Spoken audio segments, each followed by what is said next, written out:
Darling, you got to let me know. Should I stay or should I go now? Should I stay or should I go now? Oh, you gotta let me know. Should I stay or should I go?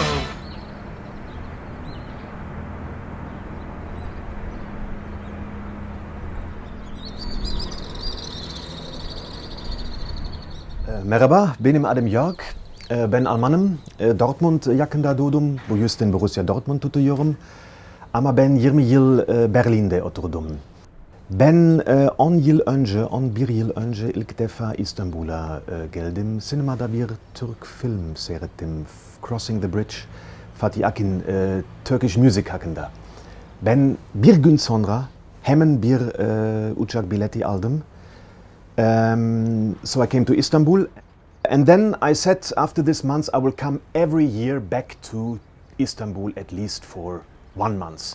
And it took me 5 years until I came back.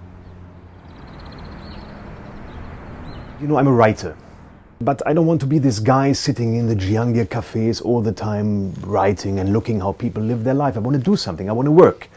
So I found a teaching position in the internet at the Marmara University teaching German language. I went there and I said, you don't have a qualification for that. Do you have some other qualifications? And I have a literature degree. So I showed them my literature degree and they said, you can start to teach German literature, which is even more interesting than teaching German as a language. And this is something I love about Turkey. You know, in Germany, this is all mass. But in Turkey, they look, they see your face, they like you, and they say you can start.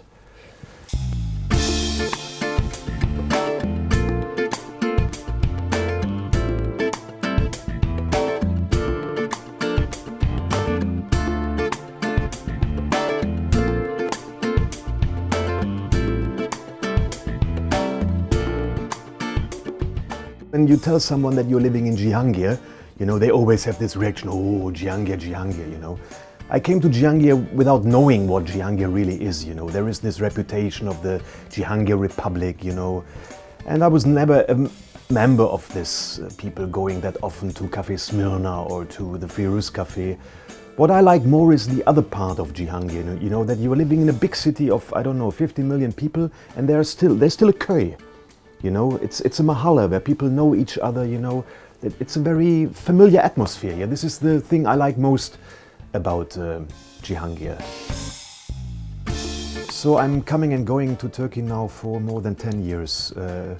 And a lot of things are changing here. You know, this is an increasing country. When you compare to Germany, in Germany there is a certain living standard.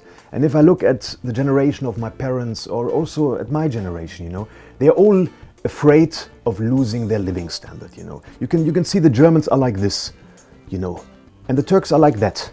So this is an increasing country, something is going on, you know. I'm now almost 50 years old, you know, and I remember all my life there was an atmosphere of we don't want to lose, you know. And something which really attracts me in Turkey is this energy here. There's an increasing energy. People want to reach something. If I stayed for a few months in Turkey and I go back to Berlin, and Berlin is the capital of Germany, I always think Bayram, it's Bayram. But it's not Bayram, because it's empty, you know. The streets are closed after 8 o'clock, you know, no people on the streets, and we're talking about Berlin, you know. So I like this energy here, I like this feeling optimism, you know, and this hasn't changed over the years. And also the language is an interesting thing in Turkey, you know. There's many expressions which shows how people are connected to each other, you know. So if you leave a shop, a bakkal, you say kolay gelsin, you know. If someone is bringing you a chai or a nice meat, you say elini sağlık. Hayırlı olsun when you start a new business or something, you know. And yeah, there is a samiminess in the Turkish way of life which is reflected in the language also, you know. Buyurun buyurun. Hoş geldiniz. Az mı? Türk var ama aman beva yok. Ama normal olarak ya bizim orada genelde yazın çok yeşillik, dağ. O...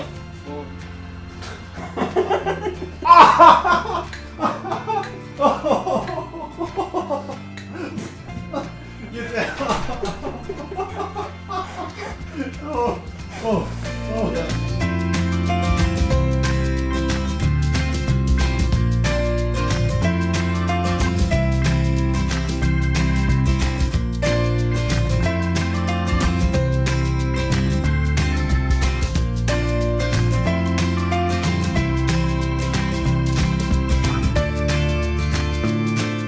One of the biggest differences between Turkey and Germany is, I think, the standing of the family.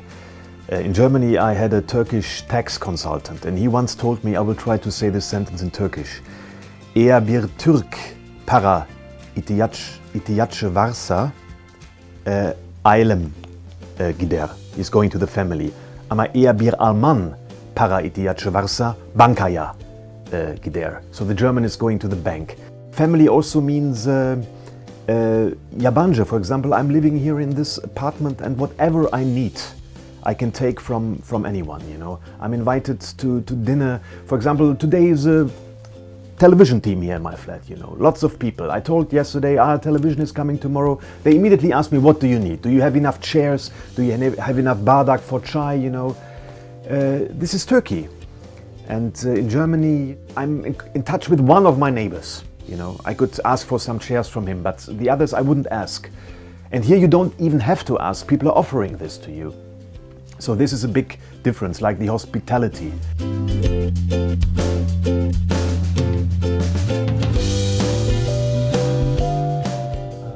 If I have a time. Like.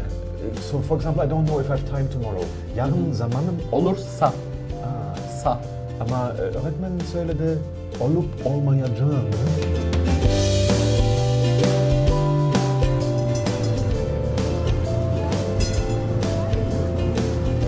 So if you want to live in Turkey as a German, you really have to adapt to some things, otherwise you get crazy here. One thing is the traffic, you know. There is, of course, in Berlin, there are night buses, there is a metro and everything, so don't complain about the traffic, accept it like the weather, you know. It's useless to complain about the traffic here.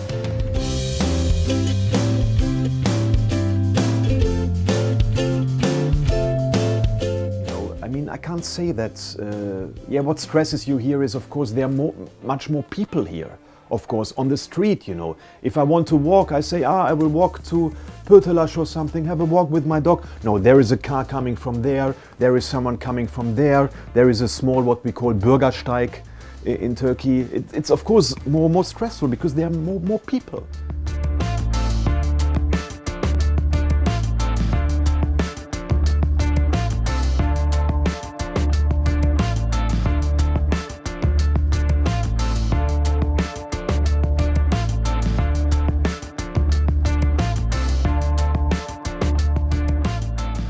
Okay, also a difference is the organization of the everyday life.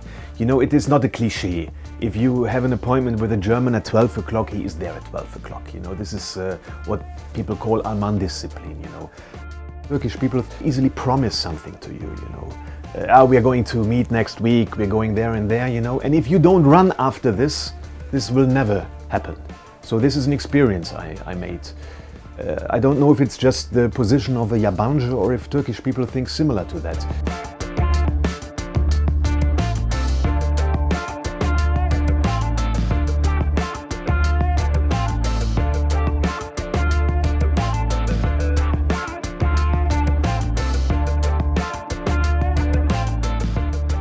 You know, the Turkish people living in Germany are called the Almances. And as far as I experience it, they don't really feel home, neither in Germany nor in Turkey. And I see that they are still very strongly connected to the country. You know, they're always watching Turkish television, they are watching, reading Turkish newspapers. But on the other side, when I came back to Istanbul and talked to them about Turkey, I'm sometimes better informed because they go very seldom to Turkey.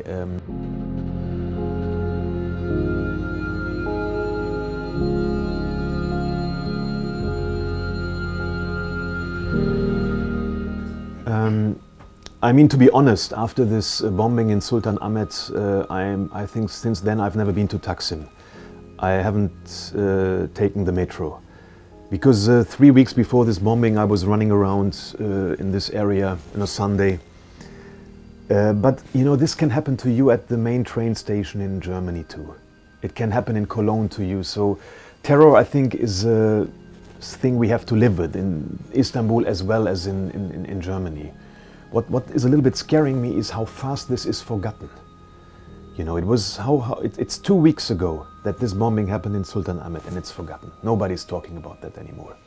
Another thing I want to mention is that, I'm benefiting from that because I see that Turkish people admire the Western world, the American world, the German world very much. For me, this is not that necessary, you know, because I love this country. It's a great country, and there should be more stronger self-confidence because of its own values instead of always looking to, I don't know, America. Here in Xi'an there's so many people who told me I was in New York last week or something. It's not necessary, you know. It's a great country, you know. So if I could give an advice, don't look that much to the Western world, you know. Let the Western world look at you.